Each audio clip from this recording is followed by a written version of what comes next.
ഇതാണ് Michael Rockefeller. US vice president ആയിരുന്ന Nelson റോക്ക്ഫെല്ലറിന്റെ മകനായിരുന്നു ഇദ്ദേഹം. 1961 ഡച്ച് ന്യൂ ഗിനിയയിലെ അസ്മത്ത് എന്ന പ്രദേശത്ത് വെച്ച് ഇദ്ദേഹത്തെ കാണാനില്ലാണ്ടായി. ഒരു ഗവേഷണ യാത്രയ്ക്ക് പോയ മൈക്കിളിന്റെ ബോട്ട് തകരുകയും അസ്മത്ത് എന്ന പ്രദേശത്തുള്ള ഒരു ദ്വീപിൽ എത്തപ്പെടുകയും ചെയ്തു. അതിനുശേഷം മൈക്കിളിനെ ആരും കണ്ടിട്ടില്ല. ഒരുപക്ഷെ മൈക്കിളിന് നീന്താനാവാതെ വെള്ളത്തിൽ മുങ്ങിപ്പോയതായിരിക്കാം, അല്ലെങ്കിൽ വല്ല സ്രാവോ മുതലയോ പിടിച്ചതായിരിക്കാം എന്നൊക്കെ കഥകളുണ്ട്. എന്നാൽ മറ്റൊരു കഥ എന്തെന്നാൽ അസ്മത്ത് എന്ന പ്രദേശത്തുള്ള നരഭോജികളായ ഗോത്രവർഗ്ഗക്കാർ മൈക്കിളിനെ കൊന്നു തിന്നു എന്നതാണ്. ഇതാണ് മൈക്കിളിന്റെ അവസാനത്തെ ഫോട്ടോ എന്നാണ് പറയപ്പെടുന്നത്. അപ്പൊ പിന്നെ ഈ ഫോട്ടോ ആരെടുത്തതാ? ഈ ഫോട്ടോ മൈക്കിൾ കാണാതാവുന്നതിന് മാസങ്ങൾക്ക് മുൻപ് പോയപ്പോൾ എടുത്തതാണ്. ആ കാലഘട്ടത്തിൽ അസ്മത്ത് പ്രദേശത്തുള്ള ഗോത്രവർഗ്ഗക്കാരും ഡച്ചുകാരും തമ്മിൽ പൊരിഞ്ഞ യുദ്ധം നടക്കുകയായിരുന്നു. മൈക്കിളിനെ കണ്ടപ്പോൾ യുദ്ധത്തിന് വന്ന ഏതെങ്കിലും ഡച്ചുകാരനായിരിക്കാം എന്ന് കരുതിയാവണം അവർ മൈക്കിളിനെ കൊന്നത് എന്നാണ് റിപ്പോർട്ടുകൾ പറയുന്നത്. ട്വിസ്റ്റ് ഇതൊന്നുമല്ല. കുറച്ച് വർഷങ്ങൾക്ക് ശേഷം നാഷണൽ ജോഗ്രഫിക് ചാനൽ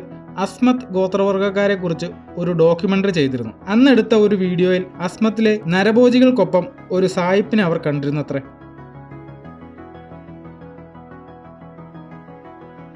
അത് മൈക്കിൾ ആണോ അല്ലയോ എന്നൊന്നും ഇതുവരെ തെളിഞ്ഞിട്ടില്ല.